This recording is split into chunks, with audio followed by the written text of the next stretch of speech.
SP साहब एक साधारण सा कुर्ता और लुंगी पहनकर अपने वो चेहरे पर मास्क लगा लेते हैं और वो एक लड़की को छुड़वाने के लिए पुलिस थाने में एक आम आदमी की तरह जाते हैं।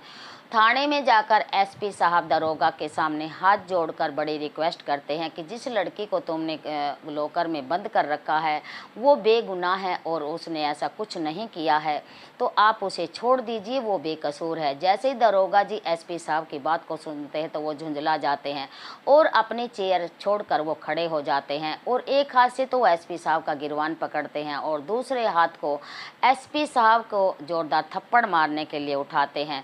तो जैसे वो जोरदार थप्पड़ मारने के लिए उठाते हैं तो एसपी साहब उसके हाथ को पकड़ लेते हैं और दूसरे हाथ से वो उनको अपना आइडेंटिटी कार्ड दिखाते हैं। दोस्तों, एसपी साहब को एक आम आदमी की तरह पुलिस थाने में क्यों जाना पड़ा, कहानी की पूरी सच्चाई जानने के लिए वीडियो को शुरू से लास्ट तक जरूर देखना है। और फिर वही आगे बढ़ने से पहले मेरी आप सबसे एक रिक्वेस्ट है, यदि आप मेरे चैनल पर नए हैं तो लाइक और सब्सक्राइब जरूर करना है ताकि मेरा हौसला ऐसे बना रहे और मैं फिर तुरंत दोबारा से और हर रोज़ आपके सामने नया टॉपिक और नई वीडियो और नए विचारों के साथ लेती आऊँ, जिससे आपको भी फ़ायदा और आप उनसे कुछ ना कुछ नया सीखें और औरों को भी शेयर करें। और हम वक्त को ख़राब ना करते हुए हम वीडियो की तरफ चलते हैं, वीडियो आपको दिखाते हैं। दोस्तों, ये कहानी बिहार के पटना में एक शॉपिंग मॉल की पार्किंग की इंचार्ज एक लड़की है जिसका नाम संगीता है। संगीता अपनी ड्यूटी को बहुत ईमानदारी से निभाती है। संगीता एक गरीब परिवार से ताल्लुक़ रखती है। संगीता के घर की आर्थिक स्थिति कुछ ठीक नहीं है, बहुत ही कमज़ोर है। संगीता के भाई और पापा रेलवे स्टेशन पर एक फलों की रेहड़ी लगाते हैं। एक दिन शॉपिंग मॉल में एक लड़का शराब पीकर आता है और वो अपनी गाड़ी को गलत तरीके से पार्किंग करता है, लेकिन संगीता उसका कड़ा विरोध करती है और वो उसको बहुत अच्छे तरीके से समझाती है और कहती कि जो पहले से ये गाड़ी खड़ी है, इनके जब मालिक इनको लेने के लिए आएंगे, इनको निकलने के लिए भी तो जगह चाहिए और इसलिए आप पहले से अपनी गाड़ी को अच्छे तरीके से अच्छी जगह पार्किंग करिए ताकि दूसरी गाड़ियों को निकलने के लिए कोई दिक्कत ना हो। लेकिन वो पूर्व मंत्री का बेटा होने के कारण अपनी दादागिरी संगीता को दिखाता है, लेकिन संगीता अपनी जो ड्यूटी है उस पर अड़ग रहती है और उसके आगे वो बिल्कुल भी झुकती नहीं है। और वो संगीता की जो वैल्यू है उस संगीता की वैल्यू को अपने सामने कुछ भी नहीं समझता है और वो उसके जिद करता है कि यदि मुझे अपनी गाड़ी खड़ी करनी है तो यहीं करनी है। लेकिन संगीता उसको बार बार समझाती है, लेकिन उसकी कोई बात समझ में नहीं आती है। पूर्व मंत्री के बेटे का दोस्त होता है पुलिस इंस्पेक्टर, वो उस पर फ़ोन करता है और संगीता की वो उससे शिकायत करता है कि जो एक शॉपिंग मॉल का जो मामला है, मैं वहाँ पर आया हुआ हूँ और वो जो वहाँ की जो इंचार्ज लड़की है वो मुझे अपनी गाड़ी को सही तरीके से खड़ी नहीं करने दे रही है। तो पूर्व मंत्री के जो बेटे का दोस्त पुलिस इंस्पेक्टर होता है वो उससे उस मॉल के एड्रेस के बारे में पूछता है कि तुम कहाँ पर खड़े हो और ये कहाँ का मामला है। तो पूर्व मंत्री का बेटा उसे मॉल का एड्रेस बता देता है। तो वो जो दरोगा होते हैं, इंस्पेक्टर होते हैं, वो कहते हैं उसी मॉल में तो मैं भी शॉपिंग कर रहा हूँ, आप 2 मिनट रुकिए, मैं तभी तुरंत वहाँ पर पहुँचता हूँ।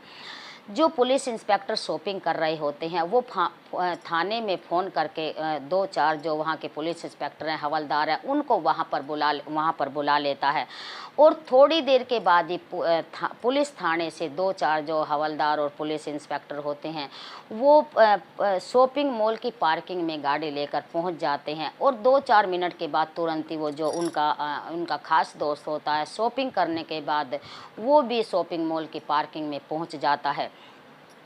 जो पूर्व मंत्री का बेटा है वो अपनी गाड़ी का शीशा अपने दोस्त की हेल्प से इस तरीके से तोड़ता है ताकि इनके खिलाफ कोई मामला झूठा मामला हमें दर्ज करें। लेकिन जैसे वो अपनी गाड़ी का शीशा तोड़ देते हैं और वो झूठा जो मामला है वो संगीता पर लगा देते हैं और जैसे ही वो जो वहाँ पर पुलिस वाले अपनी गाड़ी लेकर आ जाते हैं, लेकिन वो कुछ भी पूछताछ नहीं करते हैं और वो संगीता को अपनी गाड़ी में बैठाकर पुलिस थाने में ले जाते हैं। जैसे इस मामले का पता उसके भाई और पापा को पता चलता है तो वो तुरंत अपना काम बंद कर पुलिस थाने में पहुंच जाते हैं। और वो जैसे ही अपनी बहन से जाकर रोशन अपनी बहन से जाकर मिलता है तो वो अपनी बहन से पूछता है कि ये कैसे हो गया और क्यों हो गया, ये कैसे कैसे हो गया, मुझे पूरी जानकारी इसके बारे में बताएं। और वो फिर संगीता अपने भाई से कहती है कि यदि आप मुझे शाम तक यहाँ से नहीं निकाल पाओगे तो मुझे आप बाद में नहीं ढूंढ पाओगे। तो वो उनको बहुत ही सख्ताई से उनको ये थोड़ा धमकी कह लो या कोशिश कह लो, कुछ भी कह लो, दे देती है। जो संगीता का भाई रोशन और उसके पापा दरोगा से जाकर हाथ जोड़कर रिक्वेस्ट करते हैं कि मेरी बहन ऐसा कोई गलत काम नहीं कर सकती, तो मेरी बहन को आप छोड़ दीजिए। दरोगा उनको धमकाते हुए कहते हैं कि तुम्हारी बहन ने जो एक पूर्व मंत्री के बेटे की गाड़ी का शीशा तोड़कर उसमें से इन्होंने आभूषण चुराने की कोशिश करी है और इसी मामले में हमने इनको अरेस्ट करके हवालात में बंद किया है। लेकिन जो रोशन है वो बार बार अपनी बहन की जो खुशामंद अपनी बहन को छोड़ने की खुशामंद दरोगा जी से करते हैं, लेकिन दरोगा उनके दोनों बाप बेटों को धक्के मरवा के पुलिस थाने से उनको बाहर कर देता है। लेकिन जैसे ही रोशन और उसके पापा काफ़ी वो घबरा जाते हैं और वो तरह तरह की बातें सोचने लगते हैं, सभी इधर किधर सभी आदमियों से वो बात करते हैं, लेकिन उनकी जो मेहनत है वो सब बेकार हो जाती है, उनको कोई भी हल नज़र नहीं आता है। तब वो एक वकील के पास जाते हैं और उनसे कहते हैं कि हमें अपनी बेटी की ज़मानत करवानी है। तो वकील साहब को पता चल जाता है कि ये मंत्री के बेटे का केस है, तो वो वकील साहब उनको केस लेने से साफ इनकार कर देते हैं कि वह बहुत बड़े आदमी हैं और मैं उनसे दुश्मनाई मोल नहीं ले सकता।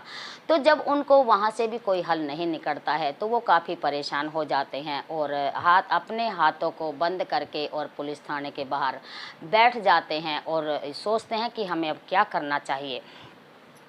लेकिन जैसे जैसे वो बैठे हुए सोच रहे थे तो जो संगीता का भाई रोशन होता है उसने काफ़ी समय पहले एक वीडियो सोशल मीडिया पर एक वीडियो देखी थी, जिसमें सोशल मीडिया की वेबसाइट पर सिटी एसपी साहब ने अपने वीडियो में कहा था कि यदि किसी के भी साथ कभी गलत होता है तो यहाँ से आप मेरा नंबर ले सकते हैं और तुरंत मुझसे कॉल करें, मैं उनकी हेल्प पूरी तरह से उनकी मदद करूँगा।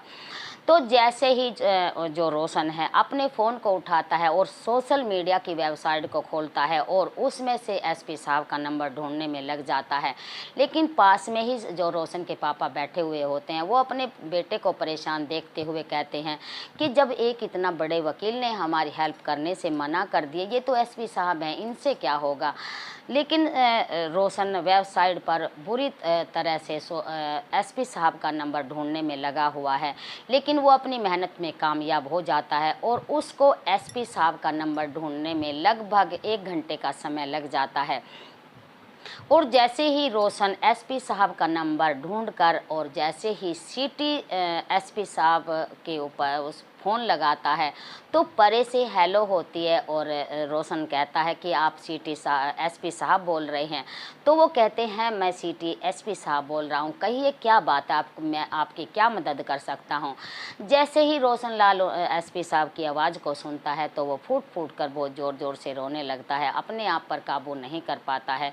तो वो एसपी साहब उसको कहते हैं पहले तो आप आराम से चुप हों और आप मुझे पूरे मामले की जानकारी पूरी तरह से दी, तभी तो मैं आपकी कुछ मदद कर पाऊंगा। रोशन लाल एसपी साहब की बातों को सुनकर उसके अंदर काफ़ी हिम्मत आ जाती है और वो एसपी साहब को मामले की पूरी जानकारी देते हैं और कहते हैं कि मेरी बहन को खामा बेकसूर हवालात में बंद कर दिया, आप हमारी कुछ ना कुछ मदद करिए। एसपी साहब रोशन से उस थाने का जो है एड्रेस मांगते हैं और वो कहाँ पर है वो उनसे मांगते हैं। रोशन एसपी साहब को दरोगा का नंबर और उस थाने का जो पूरा एड्रेस है एसपी साहब को दे देते हैं। एसपी साहब उनको फिर हिम्मत देते हैं कि आप वहाँ अब शाम के 8 बजे हैं और 8:30 बजे तक थाने के बाहर बैठकर मेरा इंतज़ार करिए, तब तक मैं आता हूँ और आप हिम्मत रखिए, आकर मैं सब कुछ ठीक कर दूँगा। जैसे ही रोशन और उसके पापा एसपी साहब की बातें सुनते हैं तो उनको काफ़ी हौसला मिलता है। एसपी साहब वहाँ के इंचार्ज पर फ़ोन मिलाते हैं और उनको अपने पास बुलाते हैं और कहते हैं कि जो तुम्हारे जो थाने का जो दरोगा है वो एक आम आदमी के साथ ऐसे कैसे व्यवहार कर सकता है। और उन्होंने एक लड़की को बेकसूर होते हुए, खामा-खा होते हुए, और उन्होंने एक लड़की को अरेस्ट कर लिया है बिना जांच किए हुए ही। ऐसे कैसे हो सकता है। तब वो जो वहाँ के इंचार्ज है वो एसपी साहब से कहते हैं मैं आपके साथ खड़ा हूँ और आप मेरे साथ चलिए, हम मामले की जांच करेंगे और तह तक पहुँचेंगे। तब एसपी साहब उन इंचार्ज से कहता है कि मैं आपके साथ नहीं जा सकता, तो हमें हकीकत का पता ऐसे नहीं चलेगा। मैं एक आम आदमी बनकर मैं थाने में पहुंचता हूं और देखता हूं कि वो दरोगा किसके साथ कैसा व्यवहार करता है। इस मामले की मुझे जांच की तह तक पहुंचना है। यहाँ रहकर मेरे फ़ोन का इंतज़ार करिए। पूरी टीम चौराहे पर एसपी साहब के फ़ोन का मैसेज के आने का इंतज़ार करती है। एसपी साहब एक साधारण सा कुर्ता और लुंगी पहनते हैं, अपने फेस पर वो मास्क लगाते हैं और थाने के लिए रवाना हो जाते हैं। जैसे ही वो थाने के बाहर पहुंचते हैं, जो संगीता के जो पापा और भैया थाने के बाहर बैठे हुए थे, एसपी साहब का इंतज़ार कर रहे होते हैं, तो वो एसपी साहब को देखकर और काफ़ी उदास हो जाते हैं और फूट फूट कर दोनों बड़े ही ज़ोर ज़ोर से रोने लगते हैं। एसपी साहब उनको हिम्मत देते हैं और कहते मैं आ गया हूँ, सब मैं ठीक कर दूँगा, आप घबरा नहीं, सब ठीक हो जाएगा और आप मुझे पूरे मामले की जानकारी दें। तो रोशन लाल कहता कि एक शॉपिंग मॉल की जो पार्किंग है, मेरी बहन उसकी इंचार्ज है, संगीता उसकी इंचार्ज है और वो अपनी ड्यूटी बहुत ईमानदारी से करती है। जो वहाँ शॉपिंग मॉल में एक दिन एक लड़का शराब पीकर पहुँचता है और वो अपनी गाड़ी गलत तरीके से खड़ी करने की कोशिश करता है। जब संगीता इसका विरोध करती है तो वो अपना जो उसका दोस्त होता है पुलिस इंस्पेक्टर, उसकी मदद से मेरी बहन के प्रति षड्यंत्र रचते हैं और वो अपनी गाड़ी का शीशा अपने दोस्त की हेल्प से अपनी गाड़ी का शीशा तोड़ देता है और वो कहता है कि मेरी गाड़ी का शीशा तोड़कर संगीता ने जो सोने के आभूषण है वो निकाल ली हैं, उनकी चोरी कर ली है और मेरी बहन पर उन्होंने झूठा आरोप लगाया है। और लेकिन उन्होंने दरोगा साहब ने मेरी बहन को बिना जांच पड़ताल के अरेस्ट कर लिया है। तो एसपी साहब फिर रोशन और उसके पापा को हिम्मत देते हैं कि आप शांत रहें और या आप थाने के बाहर बैठकर मेरे आने का इंतज़ार करें। और जैसे ही एसपी साहब थाने के मेन गेट पर पहुंचते हैं और वो अंदर जाने की कोशिश करते हैं तो जो वहां पर हवलदार खड़े होते हैं वो एसपी साहब को बाहर ही रोक लेते हैं। तो एसपी साहब से वो पूछते हैं कि आप कौन हैं और किससे मिलना है। एसपी साहब कहते हैं जिस लड़की को तुम्हारे साहब ने अभी अभी अरेस्ट किया है मैं उनका चाचा हूँ और दरोगा साहब से मिलना चाहता हूँ। हवलदार उनको अंदर जाने देते हैं। जैसे ही एसपी साहब दरोगा के केबिन में एंट्री करते हैं तो वो एसपी साहब हाथ जोड़कर दरोगा के सामने खड़े हो जाते हैं और रिक्वेस्ट करते हैं कि ये लड़की है जिसको तुमने हवालात में बंद कर रखा, ये बेकसूर है और इसने कोई बेगुनाह नहीं किया है। आपने बेवजह इनको अंदर बंद कर दिया है और आपसे मेरी विनती है कि आप इन्हें छोड़ दीजिए। तो दरोगा साहब एसपी साहब से पूछते हैं कि तुम कौन हो और क्या काम करते हो। तो एसपी साहब बताते हैं कि मैं इस लड़की का चाचा हूं और बस स्टैंड के सामने मैं एक सब्जी की जो रेहड़ी लगाता हूं और अपने जीवन का निर्वाह करता हूं। दरोगा साहब एसपी साहब की बातों को सुनकर थोड़ा सा मुस्कुराते हैं, कहते हैं कि अब तो हमें कानून भी सब्जी वालों से सीखना पड़ेगा, हमारे तो इतने बुरे दिन आ गए हैं और कौन गलत है और कौन सही है अब यही हमें बताएंगे। तब एसपी साहब कहते हैं सर ऐसी बात नहीं है और यदि इस लड़की से गुनाह हुआ भी है तो आपने इसके साथ अच्छा नहीं किया है। तो यदि किसी लड़की से पे कोई मामला बनता भी है तो सबसे पहले उसके बारे में जानकारी होनी चाहिए, उससे पूछताछ होनी चाहिए, उसकी तसल्ली करनी उसकी जो है तलाशी ले लेनी चाहिए और आप तो इसे पकड़ कर ले आए हो। तब दरोगा साहब को एकदम से गुस्सा आ जाता है और वो एसपी साहब को कहता है कि मेरे को लगता है सबसे ज़्यादा कानून की जानकारी आपको ही है और मुझे लगता है कि सबसे पहले आपको ही मुझे कानून सिखाना पड़ेगा। तो एसपी साहब बड़े ही नरम मिजाज से कहते हैं कि इसमें कोई कानून सिखाने वाली बात नहीं है। सबसे पहले एक लेडीज़ को अरेस्ट करने के लिए एक लेडीज़ कांस्टेबल का होना बहुत ज़रूरी है और महिला को रात में हवालात में बिल्कुल भी नहीं रखा जाता। ये एक कानून की ये कानून का उल्लंघन करना होता है। ये लेकिन तुम तो इसे पकड़ कर ही ले आए और तुमने इसको हवालात में बंद कर लिया। ये कानून के दायरे में नहीं आता है, कानून का उल्लंघन करना होता है। तो जैसे दरोगा साहब कहते हैं कि इसने इतने बड़े आदमी से पंगा लिया है, इसे हम ऐसे नहीं छोड़ सकते, और आप सोचते हैं कि हम इसे छोड़ दें तो हम ये बिल्कुल भी नामुमकिन, ये बिल्कुल भी नामुमकिन नहीं है कि आप चाहते हैं जैसे इसे हम छोड़ दें, ऐसे नहीं हम छोड़ेंगे। और आप यदि ज़्यादा कानून झाड़ने की आप कोशिश करेंगे तो हम तुम्हें भी अंदर कर देंगे और तुम्हारे प्रति भी हम मामला केस दर्ज कर देंगे। तब एसपी साहब दरोगा साहब से कहते हैं कि मैंने ऐसा किया ही क्या है, मैंने कोई गलत काम किया ही नहीं है, और जो तुम मुझे अंदर कर दोगे, मैंने ऐसे क्या गुनाह किया है। तब दरोगा साहब कहते हैं कि गुनाह तो मैं ऐसे पैदा कर दूंगा, और जो प्रूफ और जो गवाह हैं उसको भी मैं ऐसे तैयार कर दूंगा, और यदि आप ज़्यादा मेरे साथ ज़बान लड़ाओगे तो मैं आपको जल्दी से जल्दी अंदर कर दूंगा। और आप ये जो कर रहे हो ये बिल्कुल कानून के दायरे से बहुत ही गलत कर रहे हो। आप कानून के रक्षक हैं और आपको हमारी सेवा के लिए सरकार ने रखा है, और सरकार आपको तनख्वाह देती है। आप ऐसा कर रहे हैं तो आप अपनी मनमानी कर रहे हैं, तो आप ये बिल्कुल सरासर गलत कर रहे हैं। आपको आम आदमी की जो समस्याएं हैं वो सुलझानी चाहिए, और आपको अच्छे तरीके से उनके जो समस्याओं का वो निवारण करना चाहिए। आप अपनी मनमानी कर रहे हैं, ये बहुत ही गलत कर रहे हैं। जैसे ही दरोगा साहब झुंझला कर और गुस्से में लाल होकर अपनी सीट से खड़े हो जाते हैं और एक पाँव से अपनी कुर्सी को पीछे हटा देते हैं, और एसपी साहब के गिरवान को पकड़ लेते हैं, और एक हाथ एसपी साहब को जोरदार थप्पड़ मारने के लिए जैसे ही उठाते हैं तो एसपी साहब दरोगा साहब का हाथ पकड़ लेते हैं, और एक हाथ से वो अपनी जेब से आइडेंटिटी कार्ड निकालते हैं।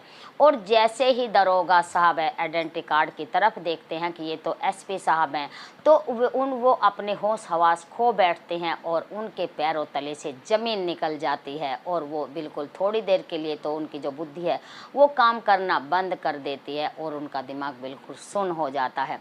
दरोगा को साइड में करके एसपी साहब चेयर पर बैठ जाते हैं, और दरोगा साहब से कहते हैं कि तुमने इस लड़की को किस जुर्म में गिरफ्तार किया है। लेकिन दरोगा साहब किसी भी उत्तर को एसपी साहब का जो आंसर है उसको देने में असमर्थ हैं, वो अपनी हालत में नहीं हैं क्योंकि वो अपने सवास खो बैठे हैं। लेकिन थोड़ी देर के बाद फिर एसपी साहब उसको डांट फटकार लगाते हैं और बहुत ज़ोर से उसको डांटते हैं कि मैं पूछ रहा हूँ कि इस लड़की को तुमने किस जुर्म के उसमें गिरफ्तार किया है। तब दरोगा साहब का जो झंझनाट है वो एकदम से दूर होता है, और पूछते हैं कि हाँ साहब आप बताएं, आप क्या मेरे से पूछ रहे थे। तो एसपी साहब फिर दोहराते हैं कि मैं पूछ रहा था कि इस लड़की को तुमने किस बेस पे किस जुर्म में गिरफ्तार किया है। तब दरोगा साहब कहते हैं कि इन्होंने एक लड़के की गाड़ी का शीशा तोड़कर उसमें से आभूषण चुराने की कोशिश की है, तो इसी जुर्म में हमने इनको गिरफ्तार किया है। दूसरी बार एसपी साहब दरोगा से पूछते हैं कि तुम्हें यहाँ ड्यूटी देते हुए कितने दिन हो गए हैं। तो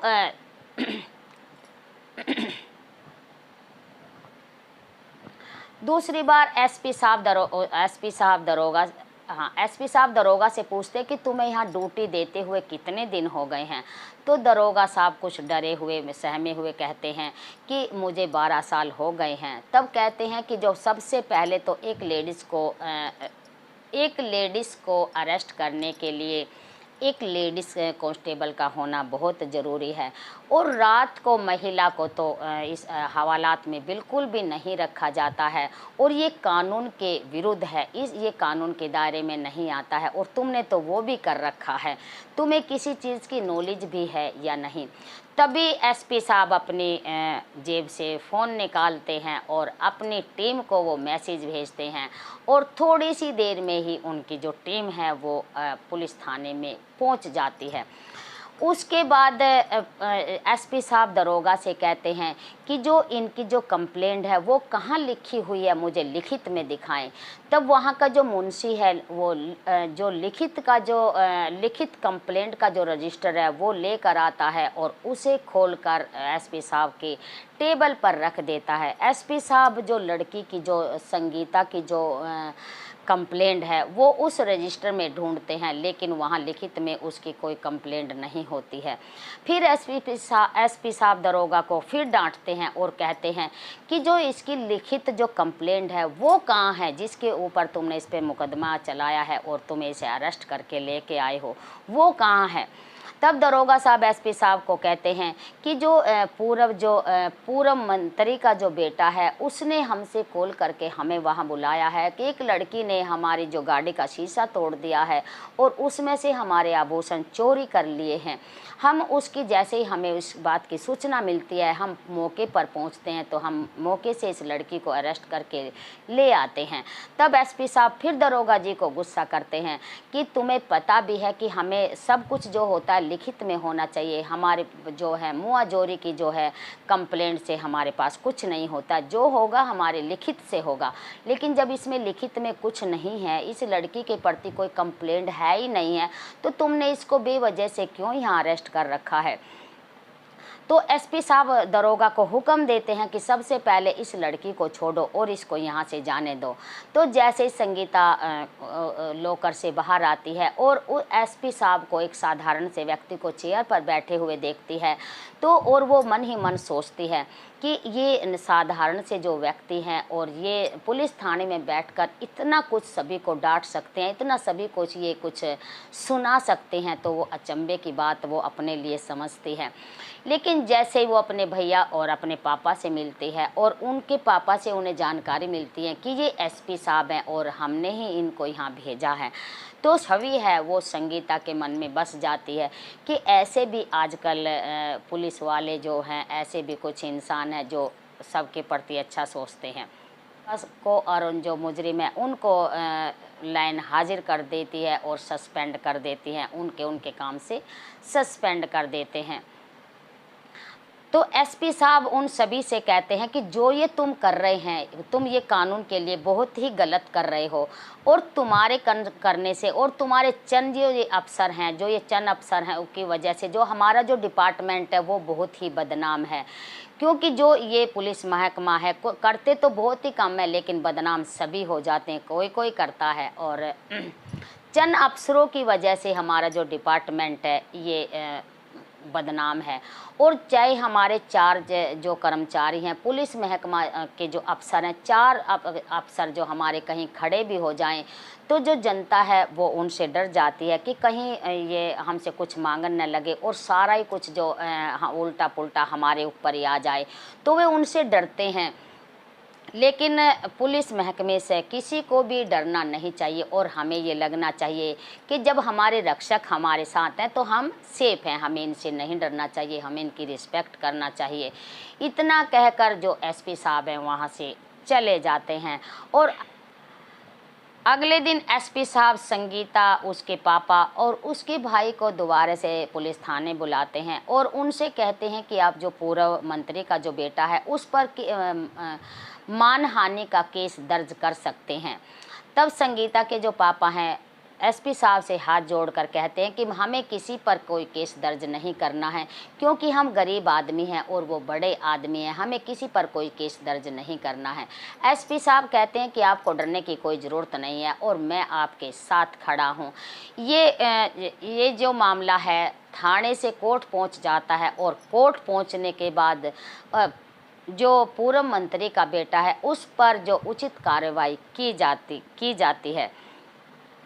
दोस्तों, ये थी उनकी एसपी साहब की जो कहानी है, एसपी साहब का जो जांच पड़ताल है और जिस तरीके से एसपी साहब सभी की जो हेल्प करते हैं। और मैं ऐसे एसपी साहब को बार बार मैं सैल्यूट करती हूँ कि ऐसे समय में आज भी ऐसे एसपी साहब हैं और हर जो महकमा है सबको अपनी जो काम है, जो आपका कार्य है, सभी को एक ईमानदारी से करना चाहिए और सभी की जो हेल्प है बहुत अच्छी तरीके से करनी चाहिए। दोस्तों, क्या कहना चाहोगे आप एसपी के बारे में, और क्या कहना चाहोगे जो वो भेष बदल कर थाने में पहुंचते हैं, और क्या कहना चाहोगे तुम उस संगीता के बारे में, और क्या कहना चाहोगे आप हमारे बारे में। हमारी आपसे फिर दोबारा से विनती है, यदि आप मेरे चैनल पर नए हैं, लाइक और सब्सक्राइब ज़रूर करना है। और इन कहानियों का सुनाने का उद्देश्य हमारा किसी को परेशान करना नहीं है। हम सिर्फ ये कहानी आपके सामने इस वजह से लेके आते हैं ताकि आप इनसे कुछ सीख सको और ज़्यादा से ज़्यादा शेयर कर सको और अपनी लाइफ में कुछ यूज कर सको, इनसे आपको कुछ शिक्षा मिल सके। और यदि मुझसे कोई गलती हो जाती है तो आप माफ़ करना, लेकिन आप मेरी वीडियो को ज़रूर देखा करो। और मैं फिर हाजिर होती हूँ एक दूसरी वीडियो के साथ और दूसरी कहानी के साथ। फिर चलते हैं, अब लेती हूँ मैं आप सबसे विदा और फिर करती हूँ आपसे नमस्कार।